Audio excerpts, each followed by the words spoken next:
Hello students, आज हम start करने वाले हैं अपना चैप्टर नंबर 6 जो है मॉलिक्यूलर बेसिस ऑफ इनहेरिटेंस। इस चैप्टर में हम पढ़ेंगे अपने स्टार्टिंग के टॉपिक्स और इसी के साथ साथ जैसे कि आपको पता है ये हमारी रिवीजन सीरीज है, तो इसमें हम इम्पॉर्टेंट टॉपिक्स के साथ साथ इम्पॉर्टेंट क्वेश्चंस भी डिस्कस करेंगे। तो स्टार्ट करते हैं chapter molecular basis of inheritance part 1। तो सबसे पहला टॉपिक जो इस चैप्टर में हम कवर करेंगे वो है न्यूक्लिक एसिड्स।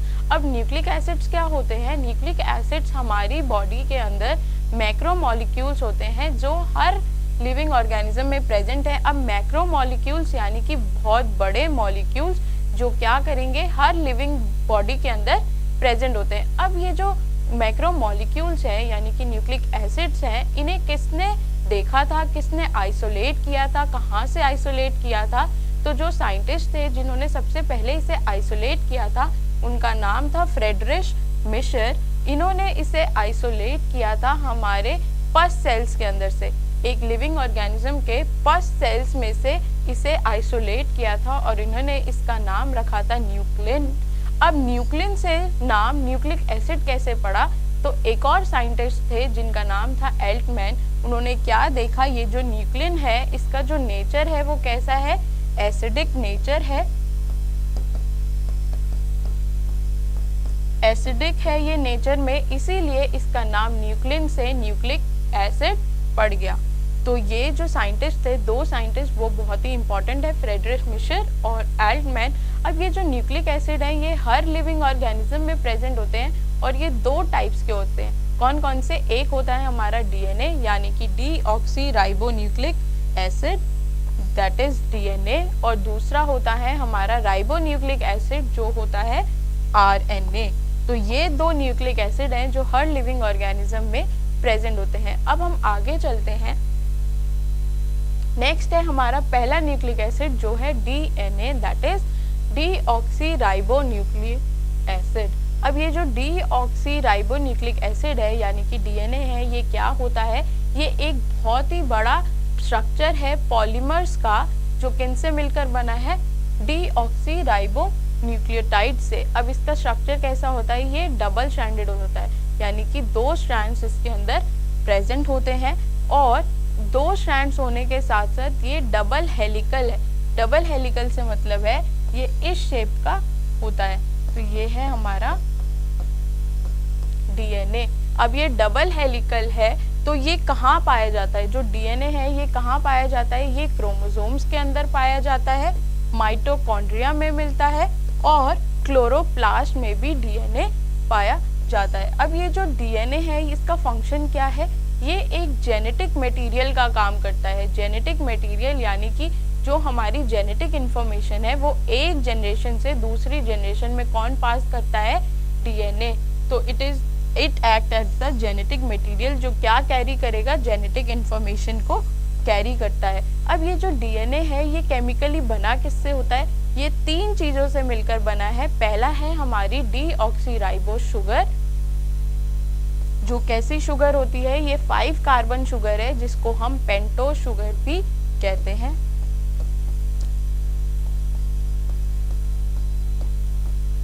तो किससे मिलकर बना है? ये डीऑक्सीराइबो शुगर। देन आता है हमारा फॉस्फेट ग्रुप और उसी के साथ साथ आता है नाइट्रोजनस बेस। तो ये तीनों चीजें मिलकर क्या बनाती हैं? हमारे डीएनए को फॉर्म करती हैं। अब अगर आगे चलें तो नेक्स्ट है यहाँ पे स्ट्रक्चर ऑफ डीएनए। जो डीएनए है उसका स्ट्रक्चर कैसा होता है, और ये जो टॉपिक है ये एग्जाम्स में भी पूछा जाता है शॉर्ट नोट की फॉर्म में। Right a short note on structure of DNA, जैसे कि यहाँ पे मैंने क्वेश्चन भी लिखा है स्ट्रक्चर ऑफ डीएनए का एक शॉर्ट नोट लिखिए। ये जो क्वेश्चन है ये 3 मार्कर में पूछा जाता है एग्जाम में। अब हम बात करते हैं स्ट्रक्चर ऑफ डीएनए की। तो ये जो डायग्राम है ये रिप्रेजेंट कर रहा है हमारे डीएनए को। तो सबसे पहला पॉइंट क्या आता है स्ट्रक्चर ऑफ डीएनए में कि ये जो डीएनए है ये कैसा है? डबल स्ट्रैंडेड है।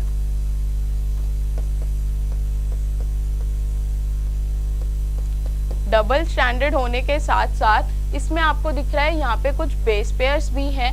अब ये डीएनए डबल स्ट्रैंडेड है तो सबसे पहला पॉइंट बनेगा हमारा कि जो डीएनए होता है वो क्या है? डबल स्ट्रैंडेड पॉलीन्यूक्लियोटाइड मॉलिक्यूल है। इसी के साथ साथ इसकी जो बैकबोन है इस डीएनए को डीएनए कौन बनाता है? दो चीजें होती हैं, कार्बन और फॉस्फेट ग्रुप। तो ये जो शुगर है हमारे कार्बन शुगर, वो और फॉस्फेट ग्रुप इसकी बैकबोन फॉर्म करते हैं। तो ये दोनों चीजें शुगर और फॉस्फेट इसकी बैकबोन फॉर्म करेंगे। अब आपको दिख रहा है कि ये जो डायग्राम है ये कॉइल्ड फॉर्म में है। कॉइल्ड यानी कि इस तरीके का फॉर्म है और इसमें दो स्ट्रैंड्स हैं जो एक दूसरे के ऑपोजिट चल रहे हैं। तो ये वाला स्ट्रैंड इधर की साइड मूव कर रहा है और ये वाला स्ट्रैंड इधर की साइड। तो हम क्या बोल सकते हैं कि ये जो दोनों स्ट्रैंड्स हैं ये कॉइल्ड फॉर्म में है और एक दूसरे के एंटी पैरेलल हैं।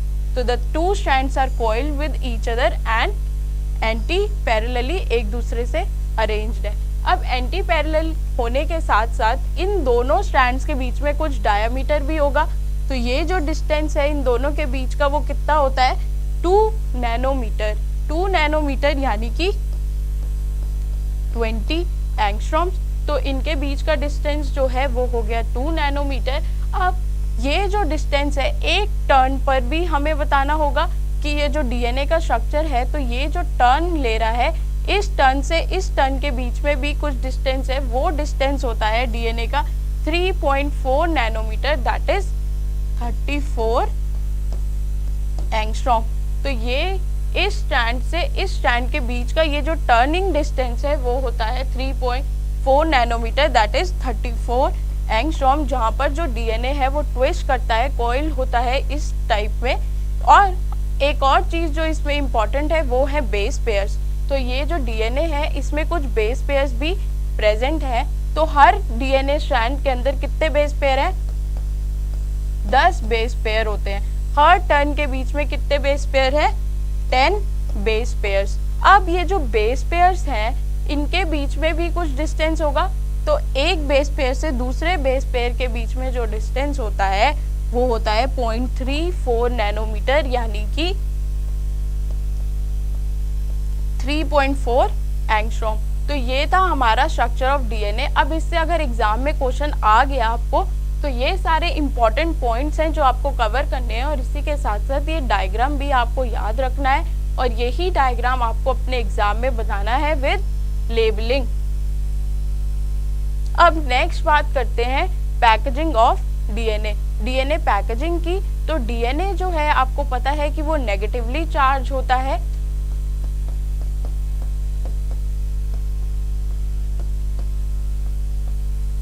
अब डीएनए नेगेटिवली चार्ज है तो इसको स्टेबल करने के लिए हमें कुछ पॉजिटिव चार्ज चाहिए होगा।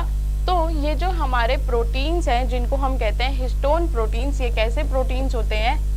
ये होते हैं पॉजिटिवली चार्ज प्रोटीन्स। अब ये पॉजिटिवली चार्ज कैसे हैं? क्योंकि इनके अंदर कुछ अमाइनो एसिड्स होते हैं जो कि बेसिक होते हैं नेचर में, बेसिक अमाइनो एसिड्स, और उनके एग्जाम्पल हैं लाइसीन और आर्जिनिन। तो ये जो हमारे बेसिक अमाइनो एसिड्स होते हैं वो इन प्रोटीन्स को क्या बनाते हैं? Positively charge. तो यहाँ पर अगर हम देखें तो डीएनए क्या है? DNA is stabilized with positively charge basic proteins. DNA को स्टेबल करते हैं ये बेसिक प्रोटीन्स जिनको हम कहते हैं हिस्टोन्स। और ये हिस्टोन्स पॉजिटिवली चार्ज क्यों हैं? क्योंकि इनके अंदर बेसिक अमाइनो एसिड बहुत ज़्यादा क्वांटिटी में होते हैं जो इसको पॉजिटिवली चार्ज बनाते हैं और वो होते हैं लाइसिन और आर्जिनिन। अब ये जो हिस्टोन्स हैं वो कैसे अरेंज होते हैं? ये ऑर्गेनाइज होते हैं एक फॉर्म में। ये जो हमारे मॉलिक्यूल्स हैं ये 8 मॉलिक्यूल्स आपस में मिलकर एक स्ट्रक्चर बनाते हैं जिस पर क्या होता है? Histones are organized to form a unit of 8 molecules. 8 molecules मिलकर एक यूनिट बनाते हैं, एक स्ट्रक्चर बनाते हैं जिसको हम कहते हैं हिस्टोन ऑक्टामर। ऑक्टामर इसलिए क्योंकि 8 मॉलिक्यूल्स मिलकर बना रहे हैं। तो ये ऑक्टामर बनाते हैं जिस पर क्या होता है? डीएनए रैप अप होता है। तो जैसे आपको दिख रहा है ये हिस्टोन मॉलिक्यूल्स हैं, इस पर ये डीएनए रैप हो रहा है। ये रेड वाला पोर्शन जो है वो डीएनए है और इस पूरे स्ट्रक्चर को हम कहते हैं न्यूक्लियोसोम। न्यूक्लियोसोम जिस पर क्या होता है? हमारे जो हिस्टोन प्रोटीन्स है उस पर डीएनए रैप अप होता है। इस पूरे स्ट्रक्चर को हम कहते हैं न्यूक्लियोसोम। अब आगे चलते हैं कि ये जो नेगेटिवली चार्ज डीएनए है वो स्ट्रक्चर हो रहा है किस पर, रैप अप हो रहा है हमारे पॉजिटिवली चार्ज हिस्टोन्स पर। अब ये क्या करेंगे, इस पूरे स्ट्रक्चर को हमने न्यूक्लियोसोम बोला, लेकिन इसका जो स्ट्रक्चर है वो कैसा दिख रहा है कि एक बीड है और उस पर बहुत सारे स्ट्रिंग्स अटैच हैं, तो इसलिए इसको हम बीड ऑन स्ट्रिंग स्ट्रक्चर भी कहते हैं। The nucleosome are seen as bead on string structure. जब इसको माइक्रोस्कोप के अंदर देखा जाता है तो माइक्रोस्कोप के अंदर क्या दिखता है कि एक बीड है जिस पर बहुत सारे क्या अरेंज है, स्ट्रिंग्स अरेंज है, इसीलिए इसको बीड ऑन स्ट्रिंग स्ट्रक्चर भी कहते हैं। अब ये जो न्यूक्लियोसोम है ये क्या फॉर्म करता है, ये रिपीटिंग यूनिट बनाता है और ये कहाँ बनाता है, न्यूक्लियस के अंदर। और रिपीटिंग यूनिट से इसको हम कहते हैं, जो न्यूक्लियोसोम है वो रिपीटिंग यूनिट बना रहा है न्यूक्लियस के अंदर, इसको हम कह देते हैं क्रोमैटिन। तो अगर क्वेश्चन आता है right a short note on DNA packaging, तो ये सारे पॉइंट्स और ये जो डायग्राम है ये वाला, ये आपको अपने एग्जाम में बनाना है। और ये जो क्वेश्चन है ये भी हमारा 3 मार्कर क्वेश्चन है, ये भी 3 मार्क्स में जनरली पूछा जाता है, right a short note on DNA packaging. अब नेक्स्ट हम बात करेंगे ट्रांसफॉर्मिंग प्रिंसिपल की। तो ये जो ट्रांसफॉर्मिंग प्रिंसिपल है ये क्या शो करता है, इसमें कौन सा एक्सपेरिमेंट है, वो सब हम डिस्कस करेंगे। तो एक साइंटिस्ट थे फ्रेडरिक ग्रिफिथ, जिन्होंने क्या किया था, फ्रेडरिक ग्रिफिथ, इन्होंने देखा था कि जो बैक्टीरिया है वो खुद को ट्रांसफॉर्म कर लेता है। ट्रांसफॉर्म कैसे करता है वो हम देखेंगे। तो इन्होंने क्या किया, एक माइस लिया और एक बैक्टीरिया लिया। बैक्टीरिया कौन सा, निमोनिया बैक्टीरिया। निमोनिया का जो बैक्टीरिया होता है हमारा स्ट्रेप्टोकोकस निमोनियाe, इसको इन्होंने लिया। अब इन्होंने देखा कि ये जो माइस और निमोनिया बैक्टीरिया है इसमें बैक्टीरिया के 2 अलग अलग स्ट्रेन्स लिए। कौन कौन से स्ट्रेन, पहला है विरुलेंट स्ट्रेन जिसको हम बोलते हैं स्मूथ स्ट्रेन यानी कि एस स्ट्रेन, और दूसरा लिया इन्होंने नॉन विरुलेंट जो है हमारा रफ स्ट्रेन, इसको हमने बोल दिया आर स्ट्रेन। ठीक है, अब ये जो हमारा विरुलेंट स्ट्रेन है यानी कि स्मूथ स्ट्रेन वो कैसा होता है, वो होता है पैथोजेनिक नेचर में। पैथोजेनिक होने के साथ साथ ये क्या करता है, एक कैप्सूल को फॉर्म करता है, कैप्सूल को प्रोड्यूस करता है। तो ये जो एस स्ट्रेन है यानी कि हमारा स्मूथ स्ट्रेन वो कैसा है, पैथोजेनिक है। और दूसरा है आर स्ट्रेन जो है रफ स्ट्रेन, उसमें कैप्सूल जो है वो बनता नहीं है, कैप्सूल नहीं बनता, इसीलिए वो क्या है, नॉन पैथोजेनिक, यानी कि ये कोई पैथोजेनिसिटी कॉज नहीं करेगा किसी भी ऑर्गेनिज्म के अंदर। तो अब बात करते हैं ग्रिफिथ के एक्सपेरिमेंट की। तो यहाँ पे एक डायग्राम है जिसमें उन्होंने क्या किया, पहले रफ स्ट्रेन लिया यानी कि आर स्ट्रेन जो कैसा बैक्टीरिया है, नॉन विरुलेंट जो पैथोजेनिसिटी कॉज नहीं करेगा, उसको इंजेक्ट किया इस माइस में। तो ये माइस क्या हुआ, इसको कोई फर्क नहीं पड़ा, ये माइस जीता रहा। अब नेक्स्ट इन्होंने क्या किया, ये जो एस स्ट्रेन था स्मूथ स्ट्रेन जो कि कैसा है, विरुलेंट है यानी कि वो पैथोजेनिक है, जो पैथोजेनिसिटी कॉज करेगा, इसको इंजेक्ट किया माइस में। तो माइस क्या हुआ, मर गया। ठीक है, अब नेक्स्ट इन्होंने क्या किया, यही जो एस स्ट्रेन था विरुलेंट स्ट्रेन जो कि पैथोजेनिक था, उसको हीट किया, यानी कि हीट करने से उस बैक्टीरिया का जो स्ट्रेन था उसको मार दिया। अब उस हीट किल स्ट्रेन को इन्होंने क्या किया, माइस में इंजेक्ट किया। तो क्या देखा कि जो माइस है वो जीता रहा। तो यानी कि जो बैक्टीरिया थे वो हीट से मर गए, उसका स्ट्रेन क्या हो गया, ये विरुलेंट से कैसे बन गए, नॉन विरुलेंट, यानी कि नॉन पैथोजेनिक हुए जब इसको हीट दी। अब इन्होंने क्या किया, लास्ट इन्होंने एक और चीज की जिसमें इन्होंने ये नॉन विरुलेंट वाला यानी कि आर स्ट्रेन जो रफ स्ट्रेन था, और उसी के साथ साथ ये जो हीट किल्ड स्मूथ स्ट्रेन था यानी कि नॉन विरुलेंट स्ट्रेन, उसको और आर स्ट्रेन यानी कि दोनों ही क्या है, नॉन विरुलेंट स्ट्रेन थे, उसको माइस में इंजेक्ट किया। तो देखा कि जो माइस है वो मर गया, यानी कि ये जो हमारे हीट किल्ड स्मूथ स्ट्रेन थे और ये आर स्ट्रेन दोनों ही नॉन विरुलेंट थे, तो जो माइस है वो मर कैसे गया, तो देखा कि ये जो आर स्ट्रेन है वो चेंज हो गया।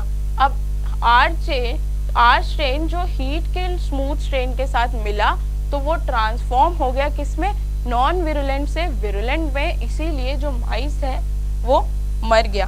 तो अब हम यहाँ कंक्लूजन देखें इस एक्सपेरिमेंट का, तो क्या था, जो आर स्ट्रेन बैक्टीरिया थे वो ट्रांसफॉर्म हो गए कौन से सेल से, जो heat killed S strain bacteria था हमारा, यानी कि एस स्ट्रेन जिसको क्या किया था,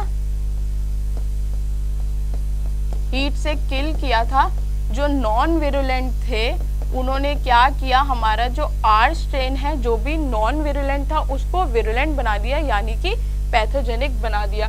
तो जो ट्रांसफॉर्मेशन थी आर स्ट्रेन की एस स्ट्रेन में वो किसकी वजह से थी, ट्रांसफर ऑफ जेनेटिक मटेरियल। जो जेनेटिक मटेरियल था एस स्ट्रेन का वो किस में पास हो गया, आर स्ट्रेन में, और इसको भी नॉन विरुलेंट बना दिया, सॉरी इसको भी विरुलेंट बना दिया, यानी कि पैथोजेनिक बना दिया। नॉन विरुलेंट से इसको विरुलेंट बना दिया, पैथोजेनिक बना दिया।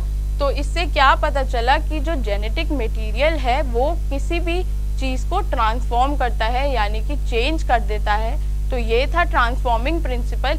लेकिन इससे हमें एक चीज जो है वो पता नहीं चली, वो क्या थी, इसका बायोकेमिकल नेचर क्या है। ये जो जेनेटिक मटेरियल है ये कौन सा जेनेटिक मटेरियल है जो एक चीज को ट्रांसफॉर्म कर रहा है दूसरी चीज में, वो हमें इस एक्सपेरिमेंट से पता नहीं चला। तो एग्जाम में क्वेश्चन आता है, explain Griffith series of experiment where he witness transformation in bacteria. ये जो ग्रिफिथ का एक्सपेरिमेंट है इसको एक्सप्लेन कीजिए और ये बताइए कि इन्होंने कहाँ पर विटनेस किया था ट्रांसफॉर्मेशन को बैक्टीरिया के अंदर। उसी के साथ साथ एक और क्वेश्चन आता है, name the scientist who prove the biochemical nature of transforming principal, what did they prove. तो ये जो क्वेश्चन है इसमें एक चीज पूछी जाती है कि और कौन से साइंटिस्ट थे जिन्होंने बायोकेमिकल नेचर बताया इस ट्रांसफॉर्मिंग प्रिंसिपल का, जिससे कंफर्म हुआ कि जेनेटिक मटेरियल ही जो है वो ट्रांसफॉर्म करता है। तो अब हम इस क्वेश्चन को अगर देखें तो कौन से साइंटिस्ट थे वो, तो 3 साइंटिस्ट थे जिन्होंने ग्रिफिथ के एक्सपेरिमेंट को आगे लेकर काम किया, जिन्होंने ये प्रूव किया बायोकेमिकल कैरेक्टराइजेशन जो है जेनेटिक मटेरियल की वो क्या है। तो कौन कौन से साइंटिस्ट थे वो, ऑसवर्ल्ड एवेरी, कॉलिन मैक्लॉयड और मैकलिन मैकार्टी। इन्होंने कौन से ईयर में, 1933 से 1944, 10 इयर्स लगे इनको ये प्रूव करने में कि ये जो बायोकेमिकल कैरेक्टराइजेशन है वो कैसी है।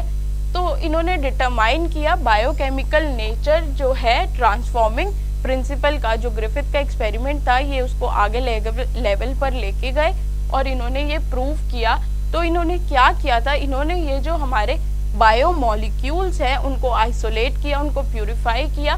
कौन कौन से, 3 बायोमोलिक्यूल्स, प्रोटीन्स, डीएनए और आरएनए, इनको इन्होंने प्यूरिफाई किया किसमें से, जो हीट किल्ड एस स्ट्रेन था, यानी कि ये जो नॉन विरुलेंट बन गया था एस स्ट्रेन, जब हमने इसको हीट दी थी उसमें से इन तीनों चीजों को प्यूरिफाई किया और कुछ एंजाइम्स जो हैं उसे ऐड किया इस हीट किल्ड एस स्ट्रेन के इन तीनों बायोमोलिक्यूल्स के अंदर।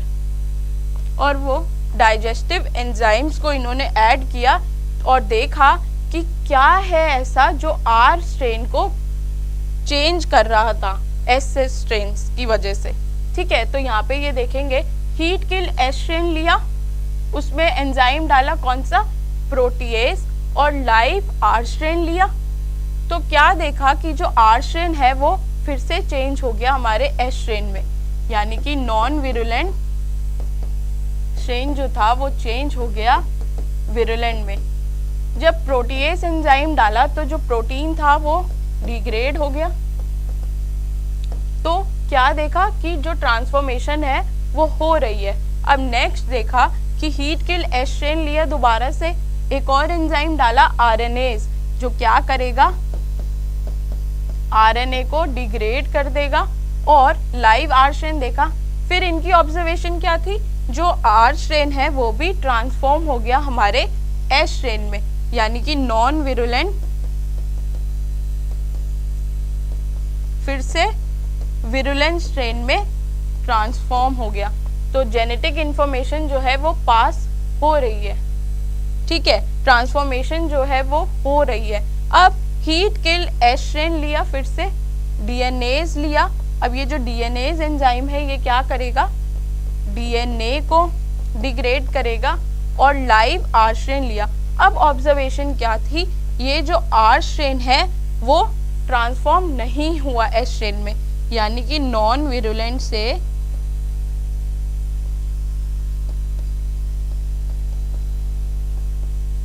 ये विरुलेंट नहीं बना।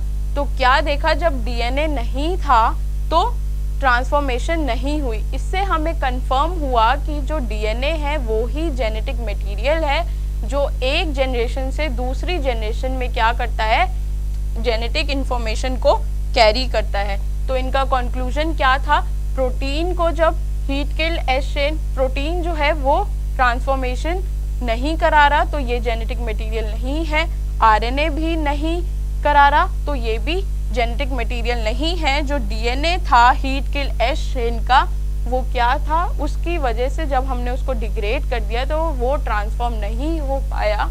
तो ये कंफर्म करता है कि डीएनए जो है वो जेनेटिक मटेरियल है, जिसने आर स्ट्रेन को एस स्ट्रेन में ट्रांसफॉर्म नहीं किया जब हमने डीएनए को रिमूव कर दिया था। तो ये था हमारा biochemical characterization of transforming principle. जो ट्रांसफॉर्मिंग प्रिंसिपल है, ग्रिफिथ का प्रिंसिपल जो था, उसको इन्होंने, इन तीनों साइंटिस्ट ने बायोकेमिकली भी प्रूव किया कि जो डीएनए है वो ही जेनेटिक मटेरियल है। अब बात करते हैं डीएनए जेनेटिक मटेरियल कैसे है।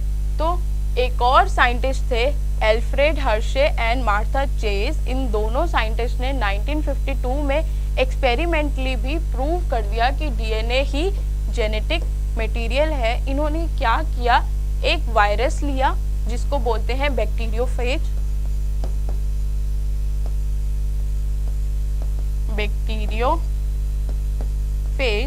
अब ये जो डायग्राम आपको दिख रहा है ये बैक्टीरियोफेज वायरस का डायग्राम है। इन्होंने इस वायरस को इंजेक्ट किया किसमें, एक बैक्टीरिया के अंदर। अब ये हम वायरस देखेंगे तो ये वायरस, इसका ये हेड है, ये है कॉलर, और ये शीट और ये टेल फाइबर्स, ठीक है। इस वायरस को इन्होंने लिया और इसे इंजेक्ट किया एक बैक्टीरिया के अंदर।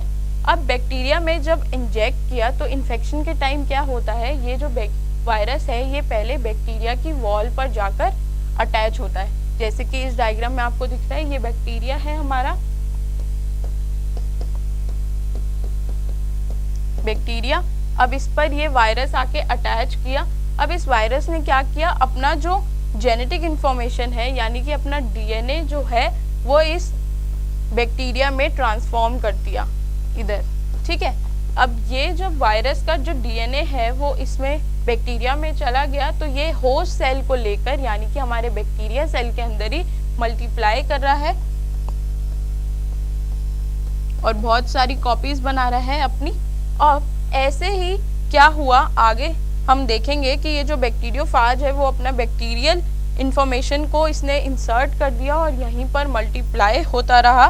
तो क्या देखा कि ये जो जेनेटिक मटेरियल था वो बैक्टीरियल जीनोम का ही पार्ट बन गया और अपने उसी के होस्ट सेल को लेकर वहाँ मल्टीप्लाई करता रहा। तो अब हमने देखा कि जो जेनेटिक मटेरियल है वो डीएनए ही कैसे हमें प्रूव करना है, ये बताना है कि जो डीएनए है वो जेनेटिक मटेरियल है, ये प्रूव करना था। तो ये जो एक्सपेरिमेंट है इसका नाम है ब्लेंडर्स एक्सपेरिमेंट, जो किसने किया था, हर्शे एंड चेज ने। इसे हम हर्शे एंड चेज एक्सपेरिमेंट भी कहते हैं। इन्होंने क्या किया, ये जो वायरस था इसको लेबल किया दो चीजों से, रेडियो एक्टिव फॉस्फोरस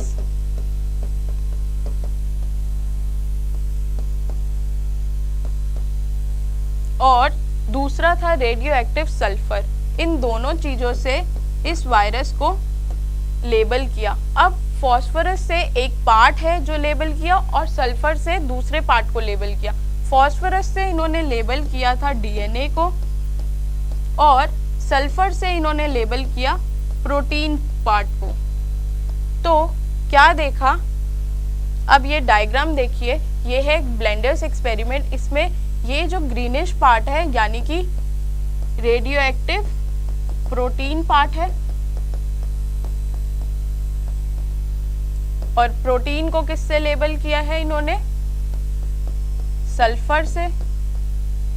ठीक है, अब ये रेडियो एक्टिव प्रोटीन है जो कि प्रोटीन को रेडियो एक्टिव सल्फर से लेबल किया है। तो जब इसे इंजेक्ट किया बैक्टीरिया के अंदर तो देखा कि कोई भी रेडियो एक्टिविटी सेल के अंदर नहीं गई।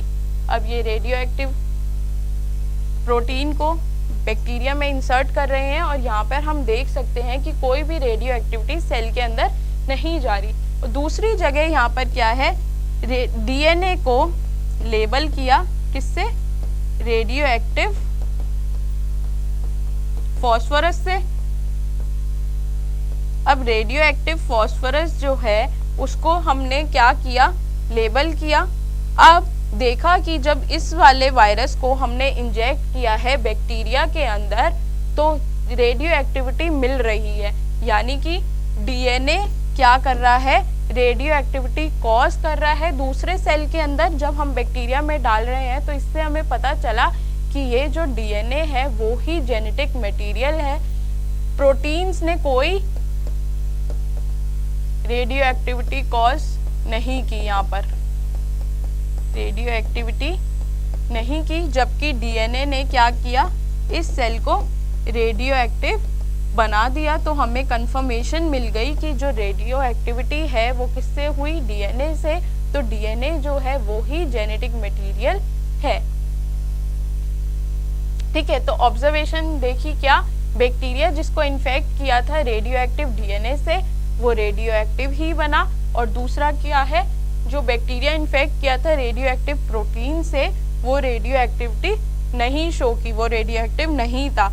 इससे कंक्लूजन जो निकला वो हमारा ये था कि डीएनए जो इन्फेक्टिंग एजेंट है उसने बैक्टीरिया को क्या बना दिया, रेडियो एक्टिव बना दिया। तो डीएनए ही एक जेनेटिक मटेरियल है, ना कि प्रोटीन। तो अब इस एक्सपेरिमेंट से भी यूजुअली एग्जाम में क्वेश्चन आता ही आता है, वो क्या होता है, explain Hershey and chase experiment and what was proof through it. इस एक्सपेरिमेंट से उन्होंने क्या प्रूफ किया और इसको अच्छे से एक्सप्लेन करना है। तो ये जो है ये 5 मार्क्स में यूजुअली पूछा जाता है आपके एग्जाम में।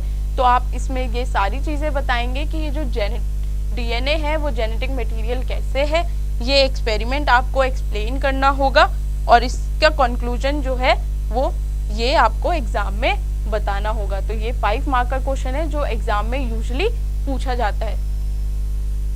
अब नेक्स्ट है यहाँ पे difference between DNA and RNA.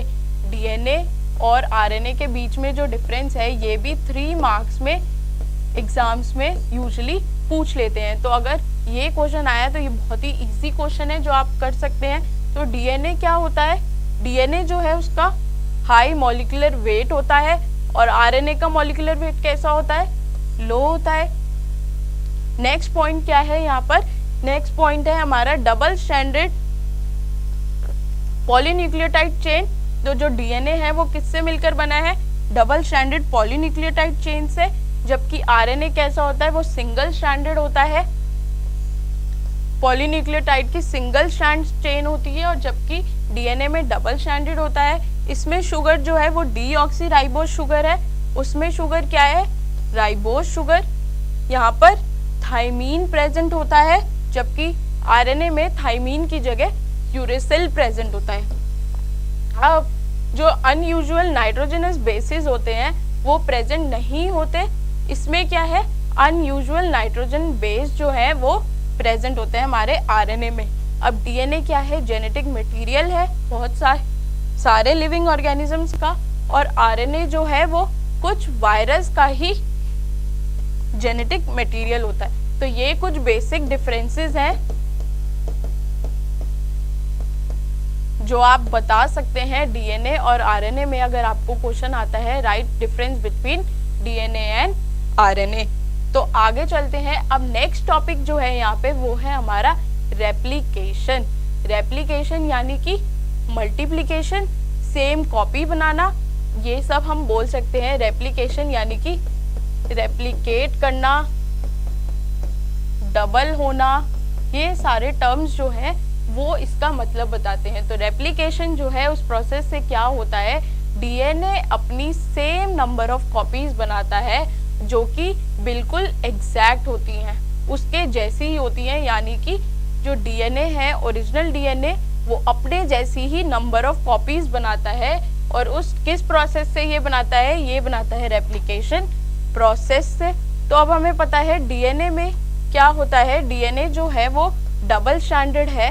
तो क्या होगा, जो दो स्ट्रैंड्स हैं हमारे डीएनए के, वो कैसे होंगे, एक दूसरे के कॉम्प्लीमेंट्री होंगे। कॉम्प्लीमेंट्री से यहाँ मेरा मतलब है, अगर यहाँ पे हमारी एक है ए, तो ये जो हमारा बेस है ये किससे मिलेगा, टी से, और जी जो है वो सी से। तो हमें पता है कि ये जो हमारे बेसिस हैं ये आपस में एक दूसरे के कॉम्प्लीमेंट्री है। तो अगर एक स्ट्रैंड पर ए है तो दूसरे स्ट्रैंड पर टी ऑटोमेटिकली आएगा, और एक पे अगर जी है तो सी आएगा, या सी है तो जी, और यहाँ टी है तो ए।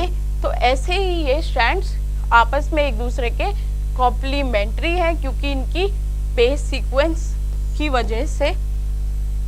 अब ये जो रेप्लिकेशन है ये होता कहाँ पे है, रेप्लिकेशन होता है न्यूक्लियस के अंदर, जहाँ पर डीएनए पाया जाता है। और कौन सी स्टेज में होता है, हमें पता है सेल साइकिल की जो इंटरफेज है उसके एस फेज में रेप्लिकेशन होता है। 3 फेज होते हैं, G1, G2 एंड S। तो S फेज के अंदर रेप्लिकेशन होती है। अब रेप्लिकेशन के लिए कुछ चीजें चाहिए होंगी। कौन कौन सी चीजें होती हैं, डीऑक्सीराइबोस न्यूक्लियोटाइड्स, ये हमें चाहिए। क्यों, नए स्ट्रैंड को फॉर्म करने के लिए, जो डीएनए है उसका नया स्ट्रैंड बनाने के लिए ये न्यूक्लियोटाइड्स हमें चाहिए होते हैं। और ये न्यूक्लियोटाइड्स कहाँ प्रेजेंट होते हैं, ये प्रेजेंट होते हैं न्यूक्लियोप्लाज्म के अंदर। ठीक है, अब चलते हैं अपने रेप्लिकेशन प्रोसेस में।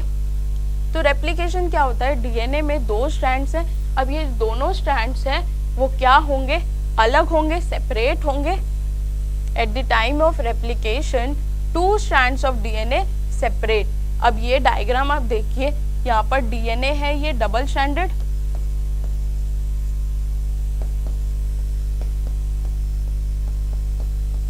ठीक है, डबल स्ट्रैंडेड डीएनए है। अब रेप्लिकेशन हो रहा है तो ये स्ट्रैंड दोनों एक दूसरे से अलग हो रहे हैं, सेपरेट हो रहे हैं, और क्या होगा, एक नया स्ट्रैंड फॉर्म होगा।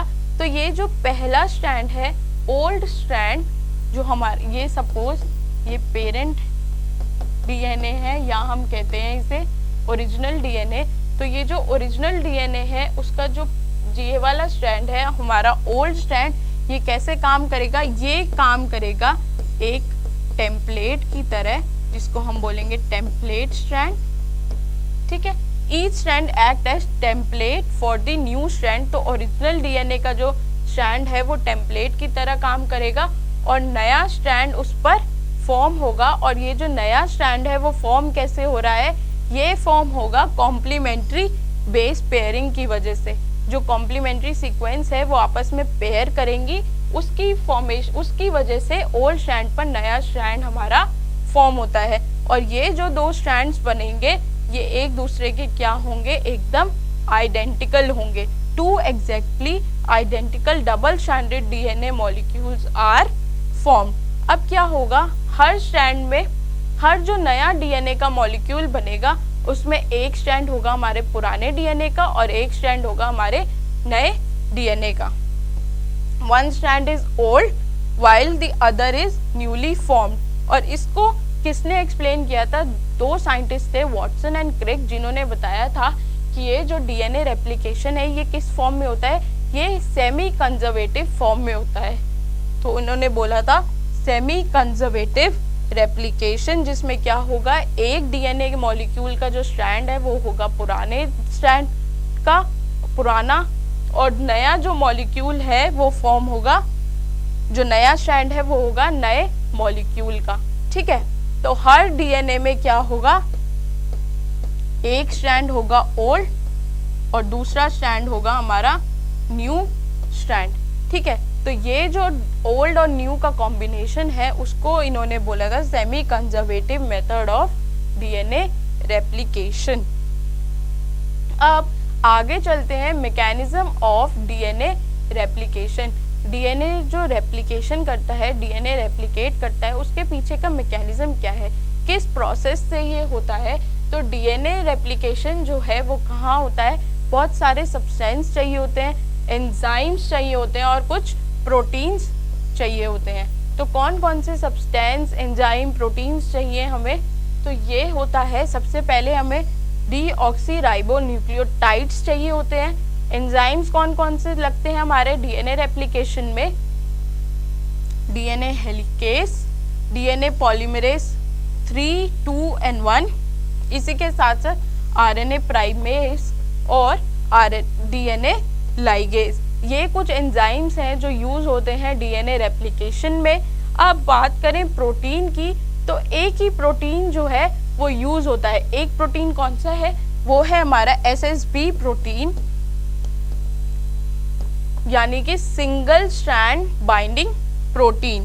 तो ये प्रोटीन हमें यूज करना होता है अपने डीएनए रेप्लिकेशन में। अब इस टॉपिक से भी क्वेश्चन आता ही आता है। तो क्या क्वेश्चन आता है एग्जाम में, यहाँ पर क्वेश्चन लिखा है draw a label schematic sketch of replication fork of DNA, explain the role of enzymes involved in DNA replication.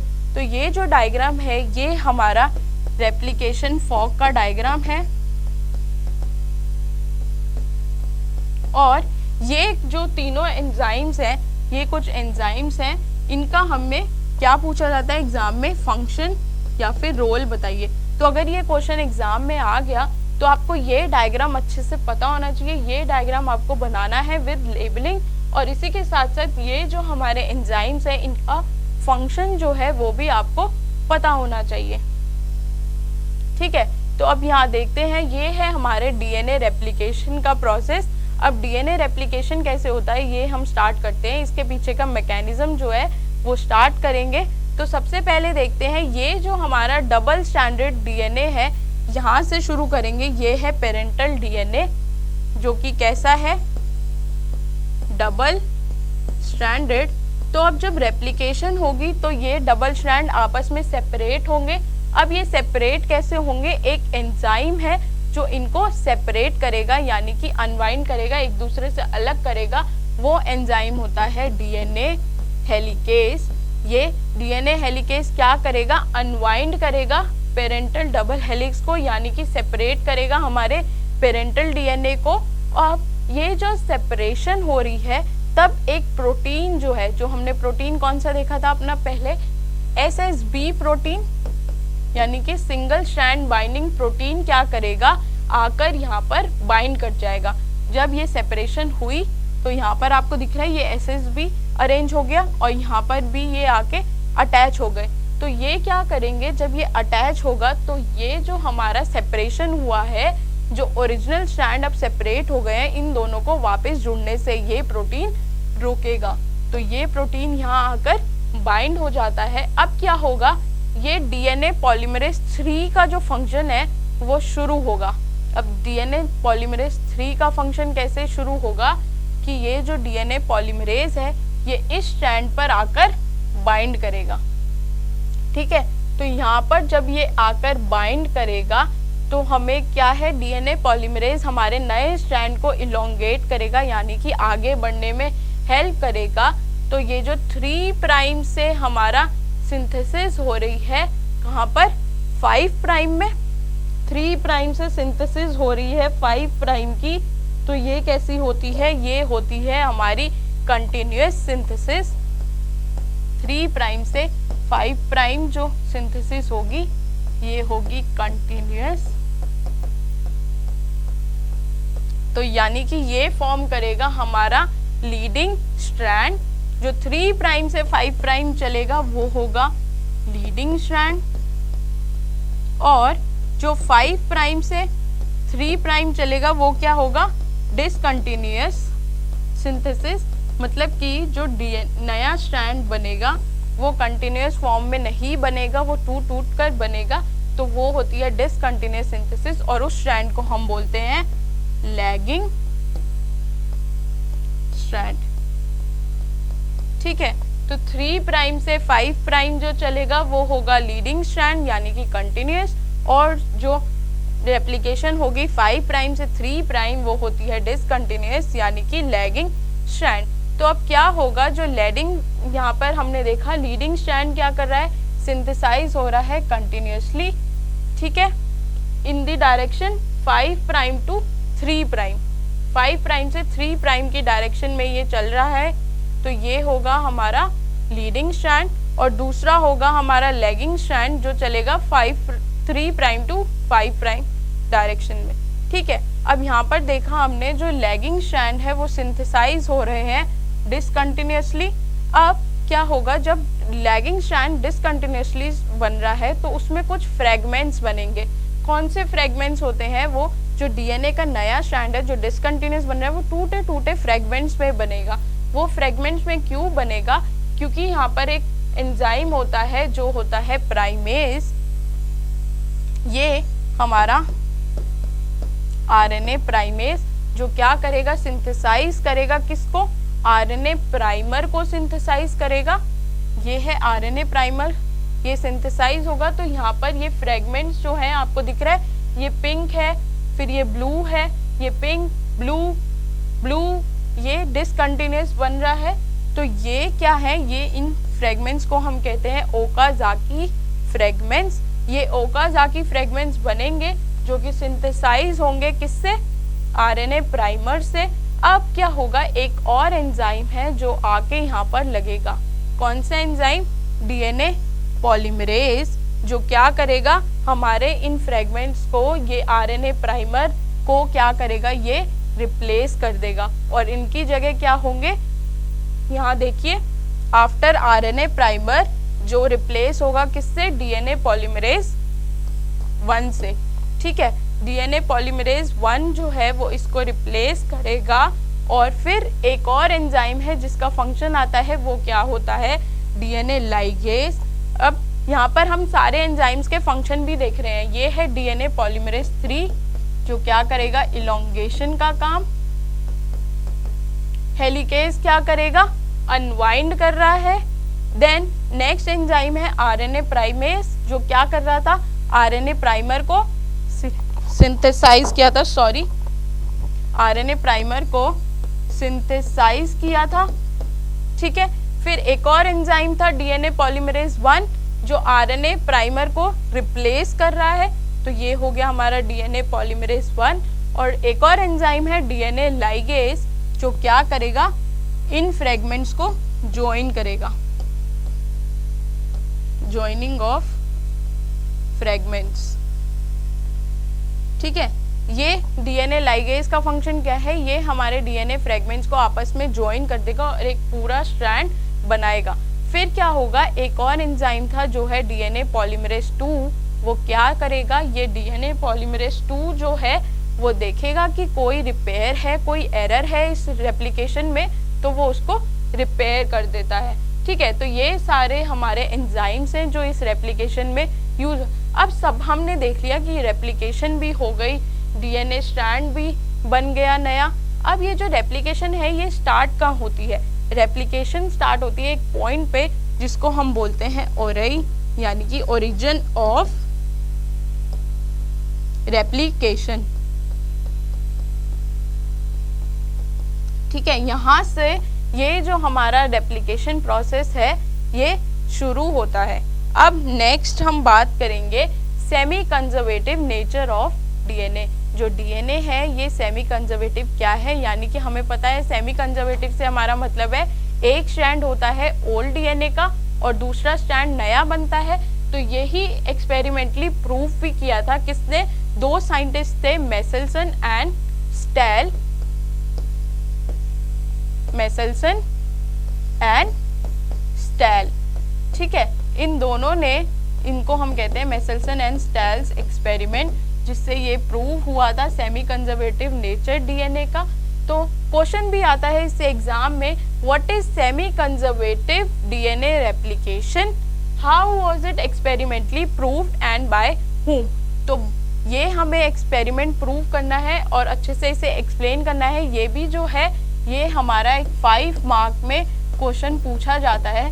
तो क्या किया हमने, एक हमारा ई कोलाई सेल लिए जिनको ग्रो किया किस पर, 15NH4Cl कल्चर मीडियम पर। तो हमने देखा कि इसमें जो 15N है वो क्या है, हैवी आइसोटोप है किस चीज़ का, नाइट्रोजन का। इसको हमने ग्रो किया इस कल्चर मीडियम पे, 15NH4Cl कल्चर मीडियम पे ग्रो किया, तो 15N डीएनए हमें यहाँ पर मिले। तो देखा बोथ स्ट्रैंड्स जो थे, जो दोनों स्ट्रैंड हैं वो कैसे हैं, 15N के। यहाँ डायग्राम में देखिए ये ग्रेविटेशनल फोर्स है, हमने सेंट्रीफिकेशन की हेल्प से इसे जब सेपरेट किया तो दोनों ही स्ट्रैंड्स हमें 15N यहाँ पर मिले, जो कि कैसा आइसोटोप है, हैवी आइसोटोप है नाइट्रोजन का। अब हमने क्या किया, इन बैक्टीरिया को शिफ्ट किया अपने 14NH4Cl कल्चर मीडियम पे, 14NH4Cl कल्चर मीडियम, जहाँ पे ये 14N जो है वो कैसा आइसोटोप है, लाइट आइसोटोप है हाइड्रोजन का। इसको ग्रो किया सेल को, तो देखा कुछ टाइम बाद जो जनरेशन 1 है उसमें क्या दिखा हमें, एक स्ट्रैंड तो मिला 15N डीएनए का और दूसरा स्ट्रैंड मिला हमें 14N डीएनए का। अब इसको हमने सेपरेट आउट किया तो कैसा हाइब्रिड मिला हमें, 14N और 15N, तो एक हाइब्रिड डीएनए यहाँ पर हमें मिला, यानी कि एक स्ट्रैंड पुराने जनरेशन का और दूसरा स्ट्रैंड जो है वो नया मिला, तो 14 और 15 का मिला। तो ये सेमी कंजर्वेटिविटी शो कर रहा है। अब इसको हमने दोबारा से आगे क्या किया, एक्सट्रैक्ट किया, तो देखा कि ये जो हाइब्रिड था इसको दोबारा रेप्लिकेट कराया, तो क्या मिला हमें, एक स्ट्रैंड, 4 चीज़ें मिली। एक थी 14N डीएनए, फिर 2 हमें मिले, एक था 15N डीएनए का, एक है 14N डीएनए का और एक है फिर से 14N डीएनए का। तो 2 टाइप की चीजें मिली, एक मिला हमें लाइट आइसोटोप 14N और दूसरा मिला हमें हाइब्रिड जो कि है 14N 15N। तो ये था मेसेल्सन एंड स्टेल का एक्सपेरिमेंट, जिन्होंने क्या दिखाया कि ये जो डीएनए है ये सेमी कंजर्वेटिविटी शो करता है। तो यहाँ पर देखा हमने कि नेक्स्ट जनरेशन में हमें क्या मिल रहा है, equal amount of light DNA and hybrid DNA. Light DNA कौन सा, 14N वाला, और हाइब्रिड कौन सा हमारा 14N 15N वाला। तो इससे ये प्रूव हो गया कि जो डीएनए है वो सेमी कंजर्वेटिविटी शो करता है। डीएनए का जो रेप्लिकेशन है वो कैसा होता है, सेमी कंजर्वेटिव होता है नेचर में। तो आज की वीडियो में हमने अपने इम्पॉर्टेंट टॉपिक्स कवर किए। तो थैंक यू सो मच। ऐसे ही हमारी वीडियोस को लाइक करते रहिए, शेयर करते रहिए एंड सब्सक्राइब कीजिए। Thank you.